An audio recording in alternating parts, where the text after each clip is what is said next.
And for the next session, I would like to hand over to Katrin Witsch from Handelsblatt, who will moderate the session with you.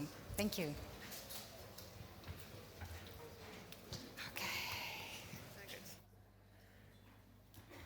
Hi. So the stage will be ready in just a few seconds, and let me introduce myself. I'm Katrin Witsch. I write for Handelsblatt. It's an economic newspaper in Germany that many of you may know, and I write about energy. And when we are talking about energy, Putin is one of the most discussed topics right now, especially looking at today when Robert Habeck announced the second stage of Germany's gas emergency plan. So energy means billions of euros for Russian oil and gas that flow from Germany to and the EU to Moscow still today. But all of this is leading to only one possible solution. Germany must become energy independent from Russia, and fast. Therefore, we must become independent from Russian oil, from gas, from coal, from all fossil fuels, exactly. And all of this leads us to stand here on this stage, the Hub Berlin, talking about how digital innovation can help us do exactly that and shape the energy transition.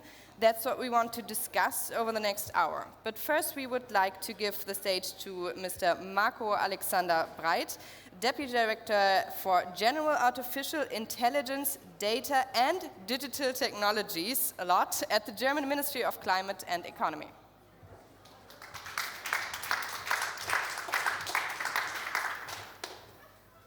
Hello and good afternoon. Oh, thank you for these kind of introductory words. My name is Mirko Alexander Breit, but let me correct you for just one second because I'm working in AI and this is very important. I'm not the director, I'm the Director General for Artificial Intelligence, not for General Artificial Intelligence. It makes a huge difference. Sorry. So yes, welcome to the stage of the German Ministry of Economic Affairs and Climate Action now, which has been so kindly introduced to you. I am not a business guy. I'm a political scientist. And why am I telling you this? Because political science, when I was in university, I learned about Machiavelli, Niccolo Machiavelli, you know him. And Niccolo Machiavelli has a very interesting thought, and it all depends on opportunities.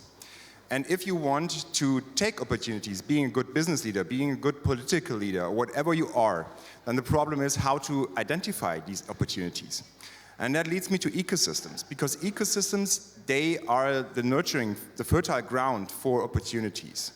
And we, in Europe especially, but in Germany too, in Berlin, in Hamburg, in Munich, we are competing. We are not only competing on the business level, on the tech level, on the governmental level maybe, we are competing on the ecosystem level. First and foremost, Shenzhen, for example, as China, or the Silicon Valley. And this is the most important part of today's of the Hub Berlin and our program in the German ministry, because we take this ecosystem thought very, very serious and we are committed to it. This is why we have the Hub initiative. This is why we are giving you the opportunity to connect your dots, because this gives you the opportunity to get to know each other, to get to know smart money, to get to know people with smart ideas, and to get to know maybe the leaders, the tech leaders, the business leaders of the next 2 decades. So welcome to our stage, welcome to our program, and connect the dots sooner. Thanks.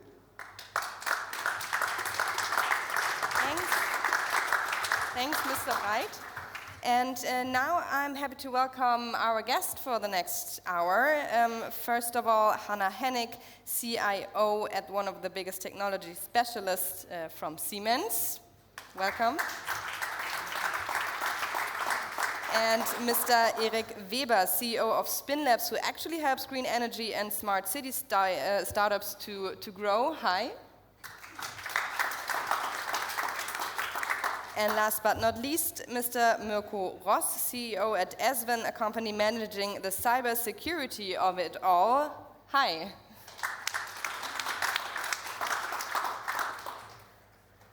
So maybe to start off, let me ask you all one question. How do you think can digital innovation help move the energy transition, but just in one sentence? Ms. Hennig. By the way, I'm Hanna. You can call me Hanna. No worry, Katrin. Innovation is the path of creating sustainable world. Okay, Mr. Weber? As we have to increase the efficiency, I think IoT solutions and smart solutions help to do exactly this. And Mr. Ross? Okay, having the data available which will allow us to optimize the world. First of all, let me say you can all just say anything you want. You don't have to wait for my question, so we can discuss. Yes, please. I'm happy. You have just seen the flow which we have built up. You know, my statement, Eric's statement, and Mirko's statements. Just was a wonderful sentence, of a story how innovation can drive sustainability, wasn't it? Yes. But Ms. Hennig, at Siemens, you are responsible for the data management of nearly 300,000 of employees. That's far more people than live in a German Kleinstadt. And similar to the fast energy transition with solar models, heat pumps, so we have a lot of things, hundreds of thousands of plants that want to be managed. Is that even possible? What you mean is possible to? To manage all those different plants. I mean, we have over 2 million solar models right now in Germany alone, hundreds of thousands of other things already, so, and it's getting to be more. I mean, if you talk about what Mirko was saying around data which is coming out of these connected machines and physical assets, it is honestly going to be decisive how far we are also leveraging the enabling technologies, which are, on the one hand, the cloud, which we just, also was talking about, which we need to really accept that this is the future. Without cloud, you cannot manage the trillions of data which is created already today. And secondly, obviously, is also about artificial intelligence, which helps to create the right algorithm trained by the data, which is then again managed on the cloud. So that's the way I think it is possible. It is possible, for sure. However, we need to also speed up the enabling technology to make it reality.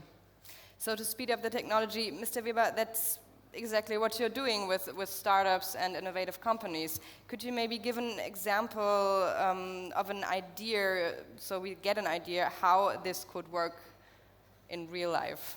Yeah, so I mean, the good thing about this question or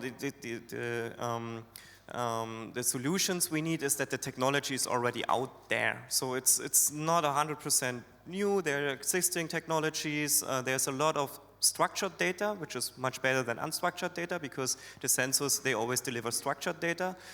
So the algorithms are available, or many are available. So we have to, of course, solve some, let's say, structural problems. So handling these huge amounts of data in real time, transferring all that data.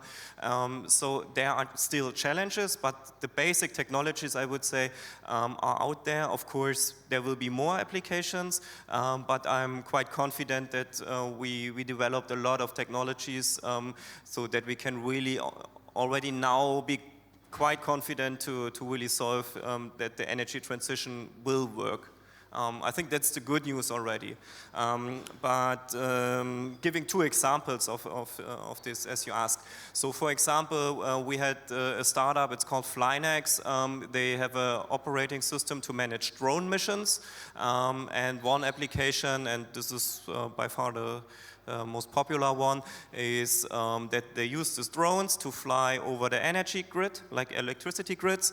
And as the drones are actually kind of flying sensors, if you say so, they automatically use different image recognition technologies to identify bird nets, rust, broken conductors, missing screws, and so on the grid. And directly transfer just the geolocation and the pictures to the grid operator. Yeah, so actually the grid operator, he doesn't want to know about drones or how the sensor works. So actually what the grid operator needs is the geolocation and what's wrong there. Yeah, and this is a good example how to increase the efficiency of the system, because in the past and by now, it's done with helicopters and engineers flying over the net, so it's not very healthy for them because they have all the time to look out of the helicopter and so on.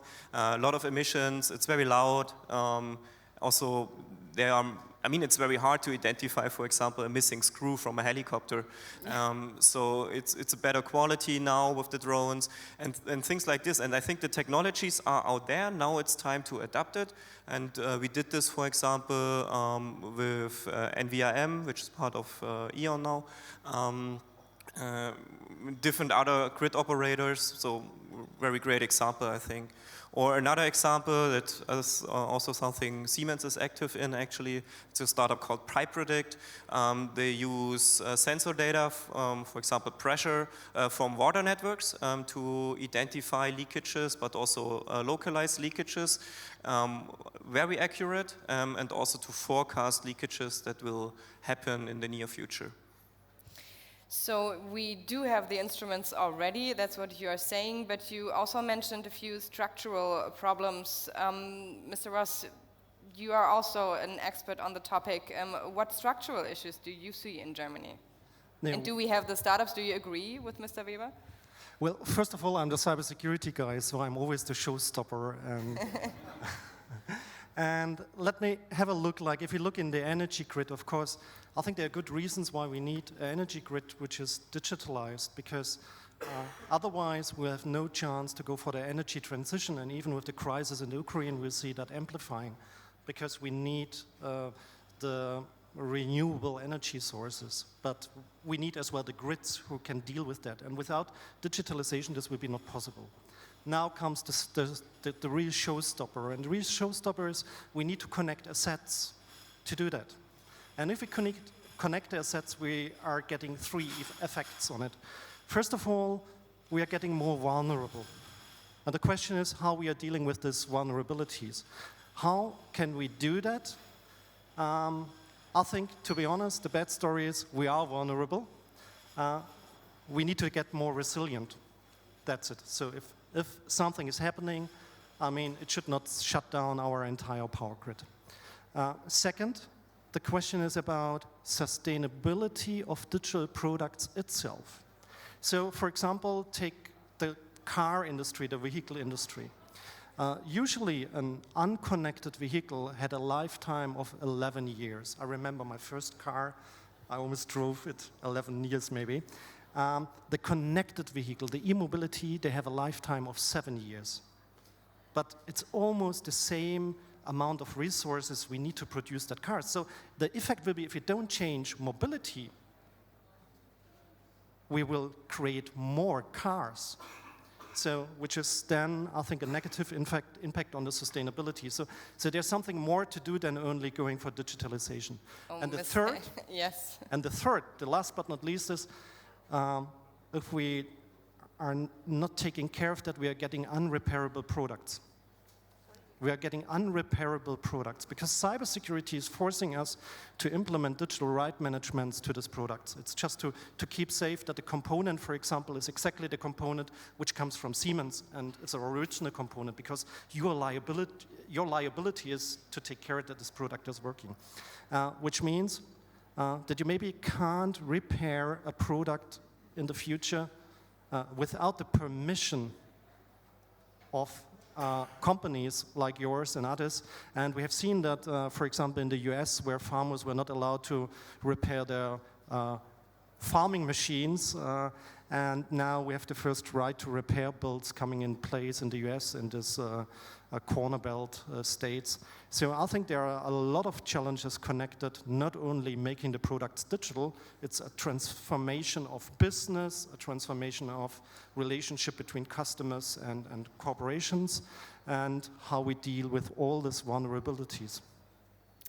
Yeah, I fully agree with you, even though I would say the last topic around, not repairability, lack of repairability, or not having the long time of a car, for example, compared to the existing one. I think that potentially, that challenge will be also solved by the fact that we have another trend coming through also via legislation, which is circular economy. So if we are able to make all these products recyclable, it doesn't really matter at a certain degree. Obviously, you still don't want to create waste, but if you are able to replace that, then I guess this is where you can pair up security requirements versus, you make it recyclable. The other topic around structural change, or structural hurdles, you said, I think there are two things from an energy perspective as well, which is obviously on the one hand, we need to also be able to manage the demand and supply, with having so many decentral resources out there which are producing also on our roofs. Solar panels, they are producing energy. We still need to be able to feed that back to the grid. And that, obviously, this provisioning of demand supply is something where we indeed need digitization of the grid, where we need a smart grid. And the last topic is obviously, in particular, when I look at Germany, it's really about also ensuring that we have the network, the grid net, which allows us to actually feed energy not only into the grid, but actually transport it from north to south and vice versa. So these are things which also have to be looked at in addition to what Mirko was saying. And the last topic is really around security. I think we are on a good way to also ensure that we are securing our OT network, which operational technology, this is what grid is about, where we can also learn from the IT, information technology, how we have learned about years how to make IT secure. And that includes things like security operation centers, response emergency centers, monitoring of the network. So we are now also looking into how to provide, and also ourselves, but there are also partners out there who are providing these kind of services to the OT environment as well as the IT. It's just that also the OT owners, consumers, or those who are also using these facilities, they need to be also ready to invest in that security for OT. And that's sometimes, not there, that readiness. Yeah. Mr. Weber, please. Yeah, maybe adding up to this. So sometimes it's also a question of the culture and the incentives. So if you look in the past, like the grid operators, may it be water, electricity, gas, actually they were trained that there must be a security. Yeah, and security of the supply is the most crucial thing they had. And from the incentive scheme, it's just like, okay, they have the costs plus X as an interest rate. So this is actually their incentive mechanism. It's regulated. Yeah? So actually, if they save costs, they don't make more money because there's nothing like a margin on this, yeah, because they get a fixed income more or less in many grid operations. And at the end, this means, okay, you're coming, like, take this pipe predict example with the sensors to prevent leakages. Now you come to a water supplier and you tell them, okay, you can save costs or you can optimize the system. And then he's saying, okay, what? Why? I mean, I'm earning the money based on the demand, and then I get a fixed profit.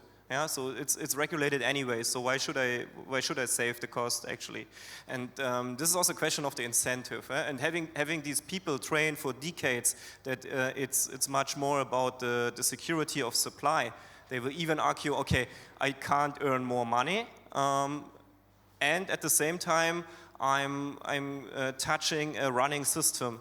Yeah, so maybe the risk is much higher than the potential, or like actually there is no potential profit. So I only getting additional risks. And on a like individual level, you can fully understand maybe that the people are reluctant then because there's nothing to win. There's only things that may be blamed afterwards, and this is a question of culture and incentives. So actually also from the regulator, there should be an opportunity and actually a demand that they need to change certain things and that they also have an incentive to do so. So what you're saying is we need a new system for energy companies to make it more,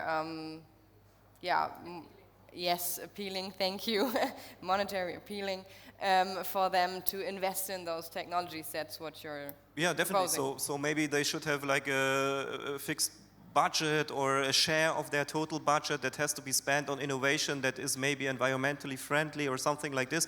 Or maybe they can have higher profits than now if they do certain things, for example, saving CO2 emissions or whatever. So there must be some kind of incentive scheme but that's and also there. Cultural change. Maybe. No, but that's there, honestly. They are, I mean, I have worked for E.ON, so I know, that, the energy providers, they do get, so to say, the budget for invest, with capital into the network and the grid. The question is, which price is that on? Because the price is also regulated. And then the other topic, which I'm absolutely with you, is that how far does the operator, on the other hand, also get subsidy if there is a blackout. And that's exactly the issue where, I think it needs to be the right set of incentivation. So because there are portions of there are rightly set, but they are also hindered by another regulation. So I think the mix of it needs to be, looked at. Do you have maybe an example in mind for other countries to do it better than Germany? Well, I have an example which I think is very stringent, but it's not necessarily giving the grid operators even or the energy companies really enough, as we call it, Luft zum Atmen, enough air to really win. It is UK. UK is very, very stringent.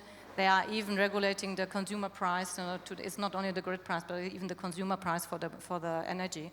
And that obviously forces the energy providers to really be totally lean in their way how they are operating. But I'm not saying it's the greatest. So I think if you look at the countries all over Europe, maybe the closest one which I would call out potentially does it better maybe than us, I would say, in the Scandinavian environments. But again, they are fortunate also because they have also water, they have more renewables than we potentially would have ever had. So it's not fair to compare, I would say, to a certain degree. But yes, there are other countries which, show that you can make it different.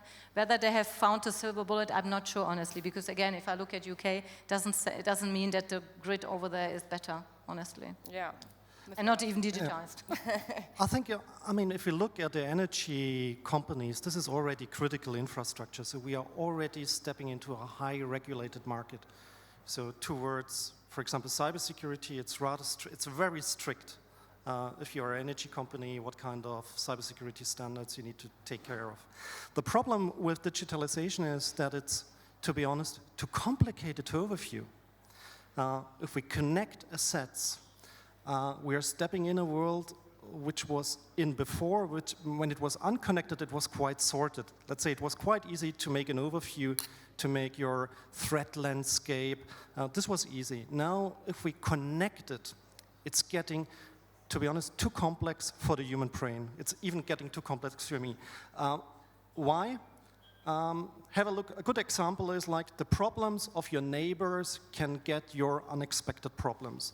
When we had the attacks on the Ukraine, there was an attack on the satellite network of the Ukrainian military, which was part of the military operation there. Unfortunately, about 5,000 German power generation wind generation installations were connected to the same satellite network, which means that the telemetric data of this network was not available. They are still running. This is OT technology, so engineers are taking care that they can run in automatic modes, but you're losing the advantage of the digitalization, which was, I get the data to optimize whatever. So this data was no more available. So, and nobody was, this is a super strict regulated industry, so everybody has this threat landscape and risk mitigation and blah, blah, blah. But we were not thinking about that the problem of my neighbors can get my problem in an interconnected world because maybe one of my critical suppliers is getting attacked. And this critical supplier is sharing his services, which maybe are valuable targets on conflicts or on criminal activities. And that's, I think, which makes it so complicated for us. No, obviously technology is always complicated, and it's getting even more complex with all the new technology coming through it as a layer over layer. I would still say, it's coming back to what we need to now do to really overcome that hurdle, and this is really about starting monitoring also our OT networks, which we are not doing consequently. Because honestly, if I look at IT, the first thing you do, you look at what is connected. Where are you connected? The second thing is that we need to also look at new security architectures. Yesterday, when I was at the conference, cybersecurity conference held by Hasso-Plattner Institute, I was also referring back to the new concept of a zero trust architecture, which is really about you always have to verify, you never trust. This is the contrary is true what we are practicing today. We have these firewalls, which basically whatever is inside the firewall, it's like a fortress, it's deemed to be secure. Everything which is outside is deemed to be not secure. However, once you have an intruder in the fortress, this intruder basically can do whatever he or she wants to a certain degree and can even cause more damage. Plus, if you look at the firewalls, which you are then creating maybe, for a whole environment which you are basically where you use your own network for, you are actually very inflexible. That means that you protect your whole village, but you are not able to protect the one building in that village. If you do go for zero trust, you actually always verify on that particular spot, on that location, this building which is supposed to be accessed by somebody. And I'm just talking in metaphoric terms, that somebody would like to access my data on a certain server from a certain location. At that point, if I apply zero trust, I'm verifying where is this access coming from, what's the device, what's the user which tries to come in, etc. So that's basically the new way of thinking to really overcome the complexity, as you said it, because it's not going to be less complex in the future. But let me ask one question in between your conversation, because is it even possible, because there's nothing more sacred in Germany than our own data? I mean, you already said so. Is it even possible to prevent things like this? Or is it something we have to live with? You mean prevent attacks? Yeah, yes, attacks on private data, in this transition, during this transition. Well, I mean, obviously, they always will be as good as your protection mechanisms are, and we are now moving, and this is another topic in terms of, towards future security approaches, is that you are not only looking after the fact, which is basically incident has already happened, intrusion potentially has happened, and then you try to sort of figure out how you're going to resolve it the quickest and to get away from a standstill. You actually need to have threat prevention. And this is where also AI helps you to understand, what is going on out there in the network, where can I basically be advanced to the threat coming through. So it will happen because, again, unfortunately, it's the same thing. The companies are investing too less into cybersecurity. That's fact. And also, yes. Maybe let me give a direct answer, which is quite logical. The cloud is all about sharing your data. You should take care that you share the data with the right persons and the right entities, and that's something where you need zero trust and where you need to improve your cybersecurity measurements. Otherwise, you're sharing the data with the bad guys. But this is the basic principle of the cloud. So what you need to implement are the right procedures to share with the right guys and the right entities. I mean, that's the two sides of the medals of the technologies we are implementing there. And we should also have in mind that it's not stopping on the digital level. So usually there's some kind of physical impact, Let's give you one example, a company we supported, it's called Rebo.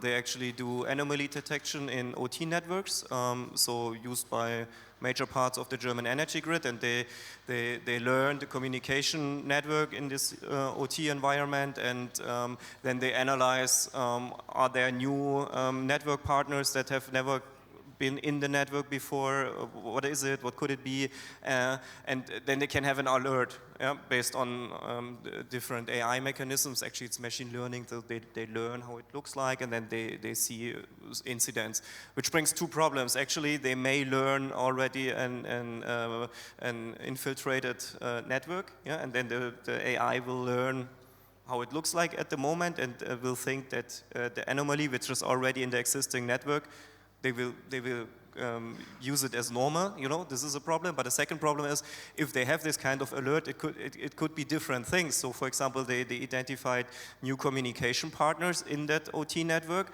which could be actually a hacker.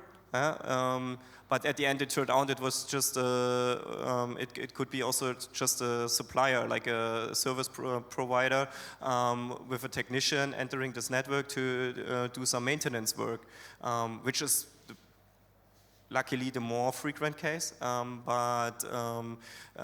So there's some kind of link to the real world, especially in energy grids and so on. So you also have to keep clear of that link, so you have to have some capacity at least to react on this, and have to define the processes so it doesn't end at the digital level, and this is very important. But let me ask one question in between. because Germany has a lot of problems with exactly what you're saying. I'm just saying smart meter gateways, and we all know what I'm talking about. So, of course, data security is important. Cybersecurity is even more important. But how do you think, where does Germany stand? We're talking about digitalization, smart grid. Is Germany, even if one little device like a smart meter gateway is that big of a topic, and I'm just using this as an example, knowing that this isn't the holy grail for a smart grid, but it's one possible thing in this smart grid. So where does Germany stand, and how fast do we have to move in the next few years? You said companies were investing too little in cybersecurity, so how fast do we have to move to get where we want to, or where we need to be? Yes, I think it's a twofold game. First of all, we have cybersecurity, okay, and there are strict regulations. I mean, the smart meter story in Germany is a story of pain, because it took so long to define the smart meter requirements, and then to find companies who can fulfill these requirements. And then we have seen, wow, this has so an effect on rebuilding the network because the smart meters haven't been available. So we can talk about energy transitions, but if we don't have the smart meters, well, it's a less fun game. On the other side, you can say, well, okay, now we have maybe the most secured smart meter in the world. Great. How much does it help to have it so super secured? Instead of other challenges like what we see now with the energy transformation we have in the current situation. So maybe it seems to be like we need a proper discussion about what is the risk we want to take in our grids, like lowering maybe the barriers of smart meters. On the other hand, on how we can amplify the transition if we take a little bit more risks. But the answer could be not being more secure. The answer could be more resilient. I mean, you can say as well other perspective. However, whatever we do, we're getting attacked. You can build the securest smart meter in the world. It will be hacked, very sure. The question is... Yes, we all know blackout. Yes, the question is how we can build a resilient system. I think this is the more interesting question here. I think Ms. Hennig wanted to say something, but do you think... No? You just... Okay. Well, yep. Well, I think the smart meter is actually a very interesting example, because now we have maybe the hopefully most secure system, but we don't have the most valuable system, because there's always a trade-off between, I would say, security and sometimes also the availability of data. Now we have a very high low latency, so the data we get is at a very low interval. So it's I think every 15 or 30 minutes we get some data points. 15, I think. 15, I think, yeah. And I mean, the possibilities of smart metering would be much, much higher if it's as a lower interval, because then you could do more like real-time energy trading, for example, or there are even algorithms that can identify certain devices at the local household just from the behavior when you start, for example, your fridge. So there's a special behavior. A Siemens fridge has another Lastkurve in German than a Miele, for example, or maybe that might be the same. But you can really bring it down to the device. And for example, if you see that, you could inform households, okay, your fridge is a very old one, you could save so and so much energy.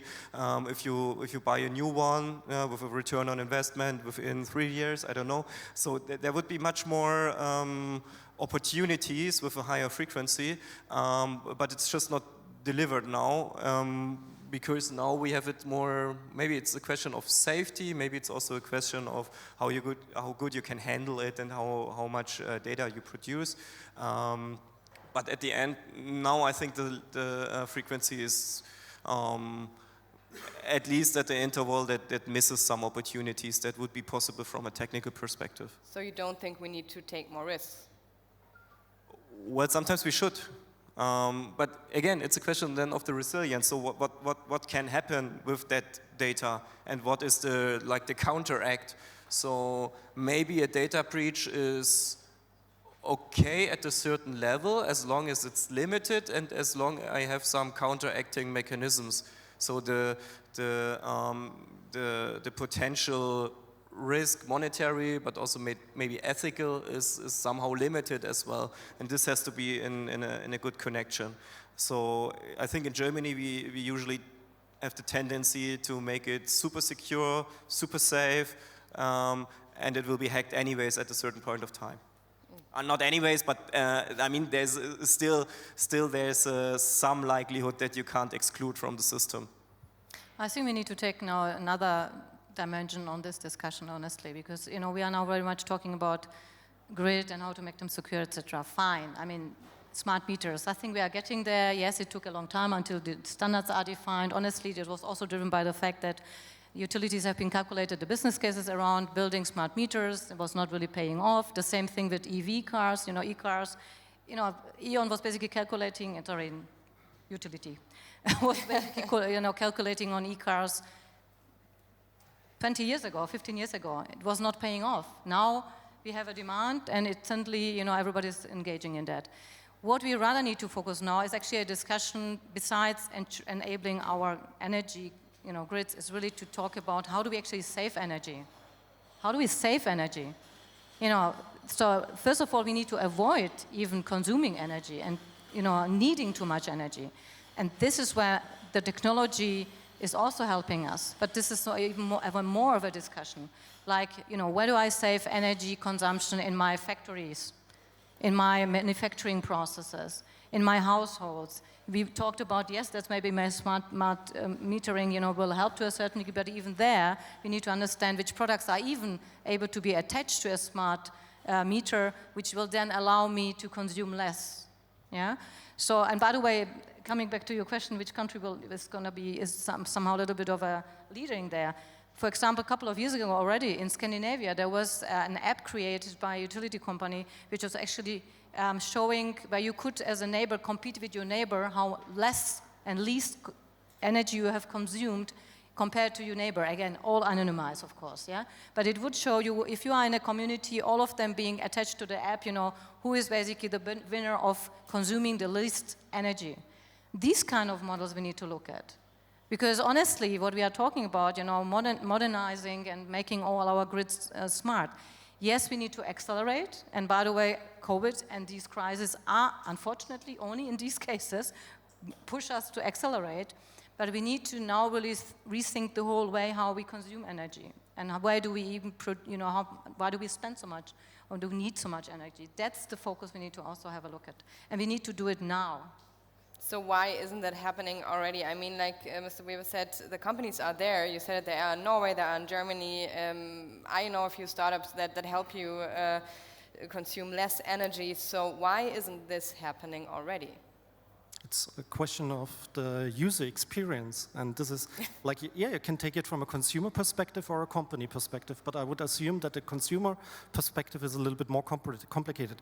For example, what if you would pay your energy bill on a daily basis, not on a monthly or a yearly? What would, if it's a daily base? So if you see, well, tomorrow I will pay the double price, I would be shocked. And maybe taking more action to put down my energy bill. The problem is as well the way how we are billing energy, how we are consuming energy, and what is our user experience on energy. I don't see my wallet money draining if I put on the light in the evening. This is nothing of my user experience. Yeah, but honestly, for me, that's not, I'm sure it's one of the contributing factors, for sure. I mean, the options you have laid out, but these have been discussed also for years already. I personally think, it's unfortunate, it's a human thing. We are in a luxury situation. Who would have, before COVID came along, would have always opened up his camera to conduct a meeting on a virtual way? You would rather call up somebody, or you would shut down your camera. Big Brother is watching you, right? So now, you talk, to your neighbor, even though you could maybe go to the, to the next office, you just sit down and you do it conveniently, user experience, you go to conveniently do a, Teams call or a Zoom call. We just heard about it. And with energy, it's the same thing. we are in a luxury position. We have so far had no pain, no poorest, there was no need to really sacrifice on the convenience so far, how I consume my goods and how much energy this is really, needing. So now, unfortunately again, human thing, we are driven by a crisis, which is somehow forcing us into some new change of mindset. Yeah, I think this is something that is changing now. So who actually knows how much he's paying for energy on a monthly basis? So like electricity, who knows it? So well, it's not even half of the group. So I mean, it's something which is not visible on a daily basis. At the same time, you have the feeling, okay, it's getting more expensive maybe in the near future. So I mean, it's some gut feeling you got now from media. But now, what can you do actually? So most people are not living in their own apartments. So most people are like tenants, right? So now, like, for those having owning own assets, then it's easy to install maybe a photovoltaics or whatever. But for all the others, we again have these incentive problems. Who's paying for this? Who's paying for the renovation so that we maybe reduce the energy consumption, including heat and so on. So there are a couple of like real-life problems, and also, for example, also regulative things. So these balcony PV, solar panels, and so on. I mean, they are regulated. Yeah, maybe due to make sure that the grid is not like, has not too many. Different facilities. Putting energy into the grid. So there are certain things. So for example, now if you want to reduce your energy bill, maybe you are considering this balcony things, costs you like 500, 600, 700 euros.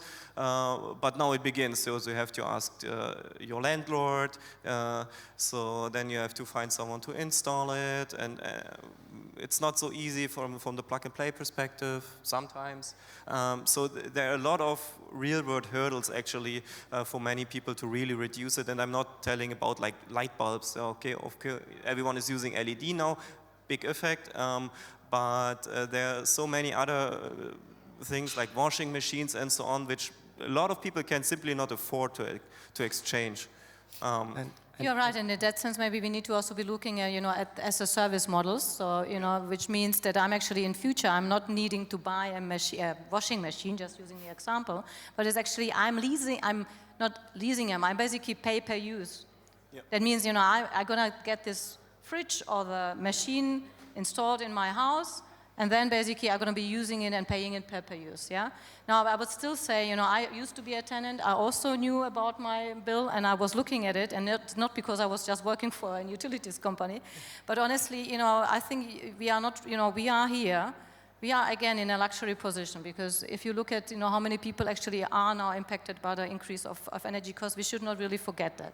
And there are people who cannot even pay their bills. So we better start now, and I must say, this is what I mean. We are in a luxury position, yes. And we need to really get the people. It will be very interesting. But end of this year. Let me ask one follow-up to Ms. Hennig. I mean, in Germany, the people usually, they have maybe Alexa or they have Tado, like smart heating apps or something, but they usually don't, a lot of them buy like smart other things. Or would you say that's changing? And or leasing, like you said, right now.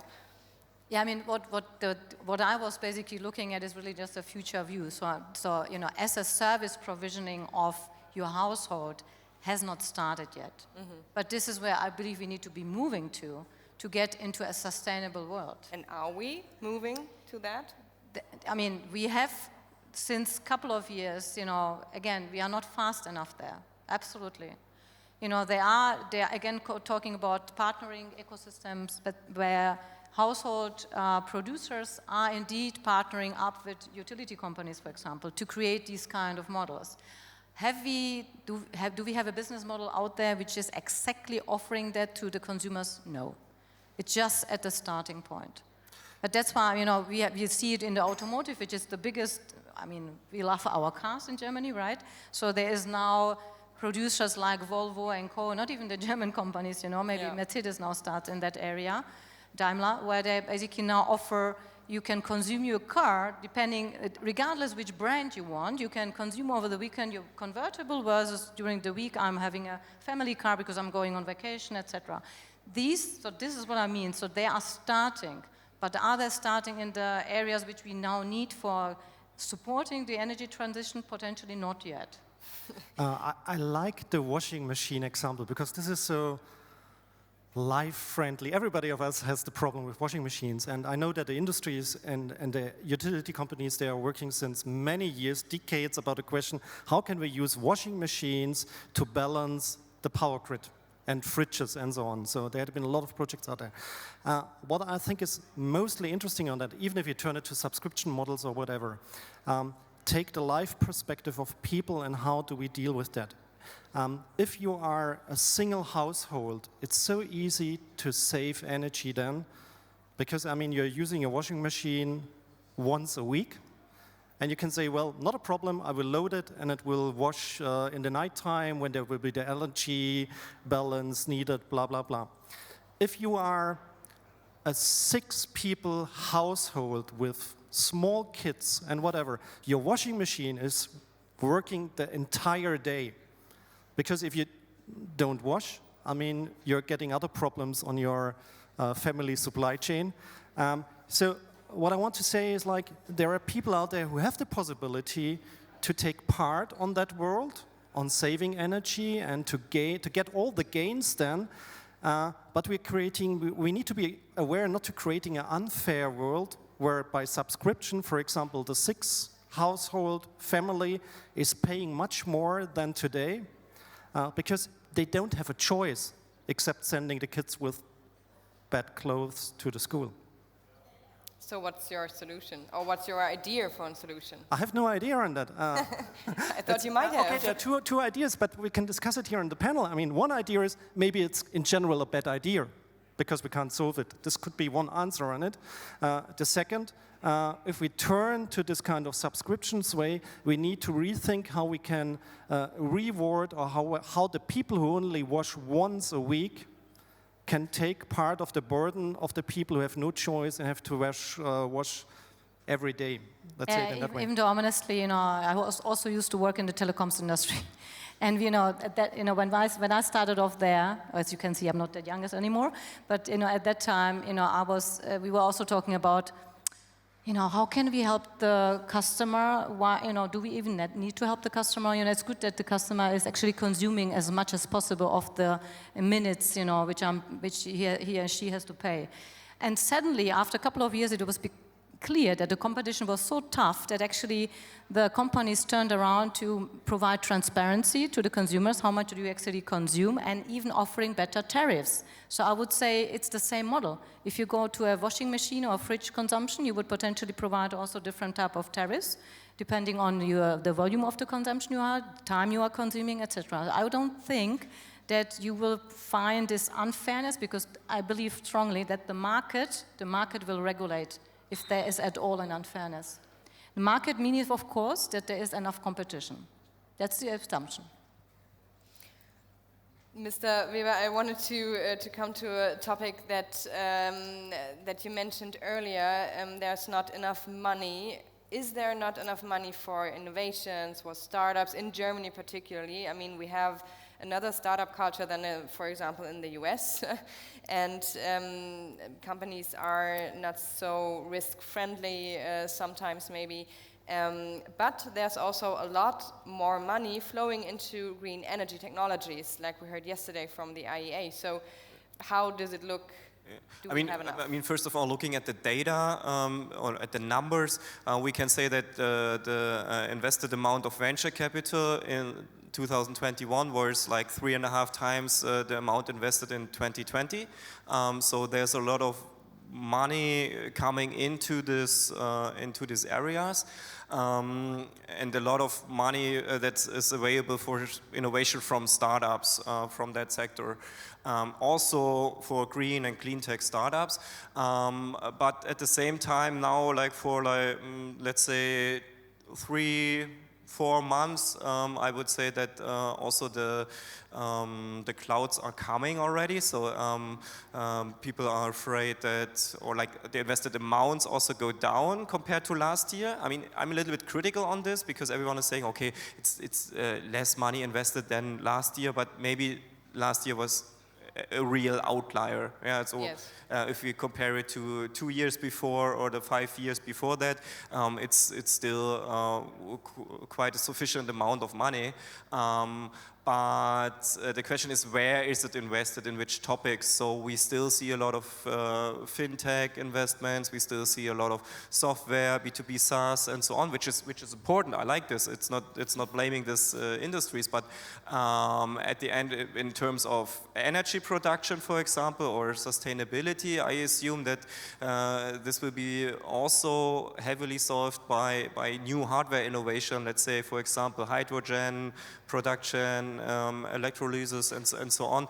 And still, most German investors, German VCs are hesitating when it comes to that sectors, including with our fund. So we don't do hardware for a couple of reasons, but this is something that has to change over the next years, because energy transition is something also connected to the physical world. So we can have, and we do have, a lot of innovation in software and digitalization, cybersecurity, etc. This is important, but only with software we will not manage energy transition. So we also need new hardware technologies, and therefore we need a bigger share of the investments going into that directions. I mean, I'm positive. I believe, as you said, it is increasing. I think investment funds are increasing. Actually, even the overseas investors are interested in European startups. Why? Because honestly, to a certain degree, our startups are creating better business cases, and they can defend them. When I was, recently also in Silicon Valley talking to some venture capitals, we have also our own one called Next 37.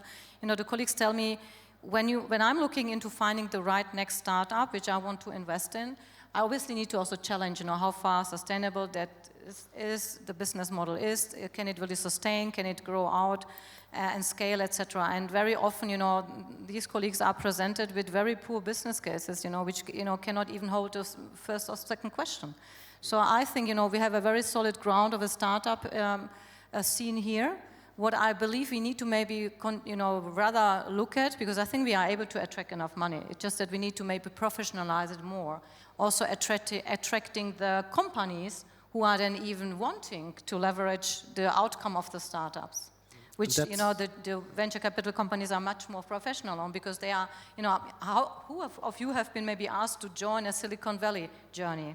No, that's a great point, because now I'm the startup and successfully have great investors on board. So I think for us as well, the money is not a problem still. If you're on the right topic, if you have the right business model and so on. The main thing I think is startups don't even need investments if they have customers. So I think the main problem, a little bit as well with the European and the German industry, is they like startups as lipsticks to lift up their own innovation and to show that they are quite innovative, for example, and then they go in cooperation with startups. They are very shy on going with the startups into the products. Because, of course, there are a lot of risks involved. There are startups, maybe. But I think the main barrier is be more brave on lifting the startups into products. Because products means revenues. It means a solid business model. And it means that a startup can grow with the business model together in cooperation with large enterprises. But sorry, if you allow, Rick, I just want to answer a comment. This is exactly what I meant before.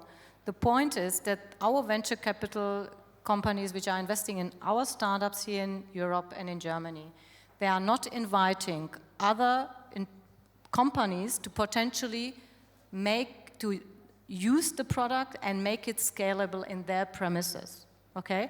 That's exactly the point. This is where that's the contrary is the case with the venture capital companies in US. I have been, again, with minimum 2 to 3 venture capital companies out there who have invited me as a representative of a potential consumer of that product to actually use it within our premises, try it out, scale it out, etc. This is not really happening here, and that's exactly hindering, so to say, the growth and scale up. I think, you know, what you mean in terms of making a product, you know, a really marketable product. Maybe adding up to this, first of all, I totally agree with you that the German or the European funds offer good opportunities. So if you look in the past, there have been analyses that the average interest rate of the European funds is even slightly higher than the average interest rate of US funds, mainly driven by the lower valuations to invest in startups. And on the other side, you also, that I see that point as well, that not from the money input, but also from the usage of startups, we do still have a cultural problem, I would say. So I've seen many examples of startups that talk to big German corporates, maybe some even on the panel, with the German representatives over like months and years, always talking again and again, and what's this, and data security and so on. Then they've gone with German accelerator to the US, have met other representatives from the same company, and within months, weeks and months, the colleagues there were able to implement something which did not happen with the German colleagues for months and years. So it's just somehow from the culture, it might be faster, and this is what we should also generate. And I would not agree at one point. I totally disagree that there are no opportunities for, or less, let's say, asks from the German VC or accelerator or incubator side to German corporates to collaborate. So I think there are, like with the Digital Hub initiative, for example, in every big industry there's one Digital Hub, with the basic idea to connect big corporates and startups and research. So in every industry there's one hub. So for example, we do smart infrastructure, energy, smart city, and so on. And this is our basic business to actually manage between corporates and startups. And there are plenty of opportunities. But many German corporates, it's my experience, at least the very big ones, they are more oriented towards Tel Aviv and San Francisco and Shenzhen, and I can understand this, but they are not looking into Leipzig or Darmstadt, you know, and also there are a lot of great opportunities. Okay, I think But I have to give Ms. Hennig one short. Yeah, that was reply to not this. my point. My point was, you know, we have enough exchange to get startups connected with companies to do a POC or something. What we do not have to really have companies being interested in scaling. And that includes what you just said. Am I interested in a Leipzig startup, or am I rather interested in a Silicon startup? But again, why are these Silicon Valley tours so successful? Because these VCs are inviting for this journey, and they are presenting a whole bunch of startups which companies they would like to invest and also scale. So we have to make it as attractive, and maybe we give it fancy names, and we don't call it Leipzig, we call it, you know, fantasy world, I don't know, but it's, you know, that's what we need to. We need to be much better in marketing to ensure that we also show the great made in Germany products, and this is both hardware and software. Okay, we really do have only just like 2 minutes, but I do want to ask if someone from the audience may use the opportunity to ask a question. Yes, please. I don't know if this will work, but I can try.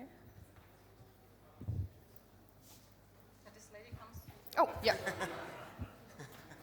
Thanks. My question would be about standardization. So you talked about the amount of data and also connecting stuff and also managing consumption. So in your opinion, do you think standardization is relevant right now, or would it be helpful in the future? To me, I mean, it's super important, because if we think about screws, we need to have the right definition what kind of screws we are using if we put this digital stuff together. If we all use different sizes of screws, it will never work. So standardization is super important, but standardization is super slow. And I mean, we see two things. One thing is like, there could be benchmarks out there which are just standardizations by facts. And I believe I like that. I mean, if someone is super successful, there's something which is super valuable and industry is adopting it. This is the benchmark standard, and then you can work on the standardization committees together with the large enterprises to get it on a level where it is defined. Okay, I think that's enough large enterprises comments, but Ms. Hennig. Yeah, don't worry, that's fine. And yes, we are big dinosauria, if you want to say so, but I'm proud to be there because honestly, we have reinvented ourselves since 175 years. Just to answer your questions, I absolutely would agree with Mirko. It is absolutely essential to do standardization. Why? Because that's the only way how we also can, how we can really build on each other as partners and also an ecosystem. We need to make all our products as interoperable as possible. That you can only achieve with standards. And by the way, to really resolve the issues of the major issues of our society, which is climate change, which is aging population, etc., we can only do it all together. And that absolutely requires standardization. And yes, it takes a long time. It is because of the fact that you are trying to maybe do standardization to the most detailed level, which you maybe don't need. So it's rather a set of principles you then agree on, which you can still work on, right? But that's why I'm really, I really love also initiatives, which have been there since years, like open source, which actually really allows you. And by the way, open source is the biggest, most democratic community, which develops actually standards which the whole world can rely on. So it's possible to make it also faster. But when it comes to very safe environments, this is where we want to be very, very diligent. So I think we're getting cut off, but I have a lot of more questions. I'm sure all of you have a lot of more questions. So 1 hour is not nearly enough for this important topic, but thank you so much to you, the panelists, and to you, the audience, for listening. And now I give over for the next panel to the next moderator, whose name I don't know, actually.